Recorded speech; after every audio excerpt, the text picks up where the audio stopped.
За ингээ манай эдийн засгийн бүтцийн онцлогийг бас нэг аваад үзье. Түрүүн бүс би бас зохис дурдсан байгаа. Импортоос хамааралтай эдийн засаг бүгд мэдж байгаа. Гэтэ энэ хамаарлыг бол яг ингээд хуваар илэрхийлээд гаргахтаа зарим хүмүүсүүд арай өөр тоо ашиглаад байгаа шүү. Миний бодлоор бол энэ нэмэгдсэн үртгийн албан татврын тоог ашиглах нь бол хамгийн зохистой. Яг тэгэхээр нэмэгдсэн үртгийн албан татвар бол импортын дотоодох гэж байдаг.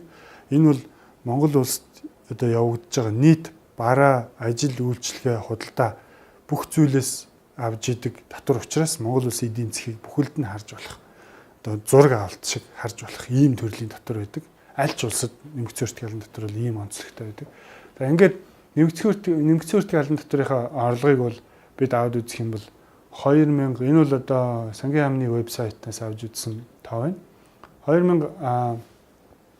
2013 оны 4-р улирал буюу 2013 оны эцсийн байдлаар дотоодын нэмэгдсэн үртгийн албан татвараас бол бид нэр 573 тэрбум төгрөг, импортын нэмэгдсэн үртгийн албан татвараас 936 тэрбум төгрөг цуглуулсан байна. Үүнийгээ хувьлаад аваад үзэх юм бол бид дотоодоос 38, импортоос 62. Өөрөөр хэлбэл манай Монгол улсын одоо нийт үйлдвэрлэлийн орц хэрэглээнийхээ 62%-ыг бол бид импортлдог ийм эдийн засгийн онцлогтой улсаа гэдэг үл эндээс харж байна. За төгрөгийн ханш яагаад сулраад байгааг авч үзье. Үндсэндээ дотоод хүчин зүйлээс шалтгаалж суларж байна. Инфляцийн түвшин одоо 11-12% байгаа энэ нөхцөлд бол төгрөгийн ханш огцсон буюу 30% суларж байгаа нь үндсэндээ дараах 3 хүчин зүйлээс хамаарч ингэж үзэж байна. Биднээс хамаарж байгаа 2 хүчин зүйл. Нэгдүгürt нь бол гадаадын шууд хөрөнгө оруулалтын орчин.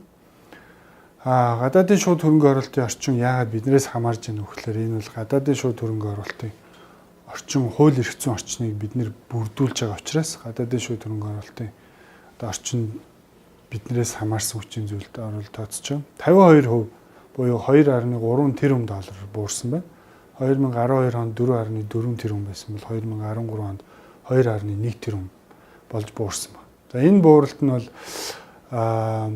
бууралтын 40 орчим хувь нь бол оюутлогын биетийн импорт байгаа. За ингээд одоо үүний зөрүү буюу 1.4 тэрбум долларын дутагдал дотоодын валютын зах дээр бол үүссэн байна гэсэн төгөлдийг хийж болно. За мөнгөний нийлүүлэлт 3 орчим их найд төгрөг нийлүүлсэн. За өмнөх слайдн дээр гарсан нөгөө манай одоо 100 төгрөг тутмын 62% нь импорт болдог гэдэг агуулгаараа импортлогддог гэдэг агуулгаараа бол 62% буюу 1.6 их найд төгрөг нь бол 1 орчим тэрбум доллар болж байгаа. 1 тэрбум доллар бас одоо дотоод зах зээл дээр шаардлагатай болж эхэлсэн. Өөрөөр хэлбэл 3 их найд төгрөг зах зээл рүү шахлаа гэж үзэхэд түүний 62% нь одоо буцаад төгрөг авсан аж ахуйн нэгжүүд доллар болгож хувиргаад тэр доллароо авч явж гадаадаас бараа материалаа татах шаардлагатай болсонтой холбогдуулж үүсэж байгаа 1 тэрбум төгрөгийн эрэлт зах зээл дээр үүсэж. Тэнд бол дутагдал үүссэн, энд бол эрэлт үүсэж. За эрх баригчид бол нэг хэсэг экспорт буурснаас бол их хэмжээний одоо төлбөрийн тэнцэл, урсгал тэнцэл алдагдaltaй болж байна. Гадаад худалдааны тэнцэл алдагдaltaй болж байна гэж ярьж ирсэн.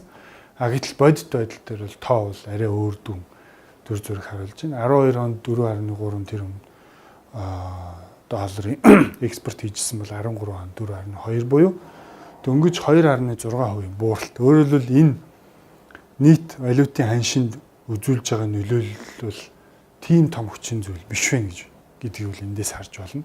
Энэ гадаад худалдааны статистикээс авсан тоо байж байгаа. За ингээд аваад үзэх юм бол дүгнээд үзэх юм бол өнөөдөр үүсэж байгаа төгрөгийн ханшийн сулрлын 39.7% нь бол мөнгөний нийлүүлэлтээс 55.6% нь гадаадын шууд хөрөнгө оруулалтаас 4.6% нь экспортын бууралтаас.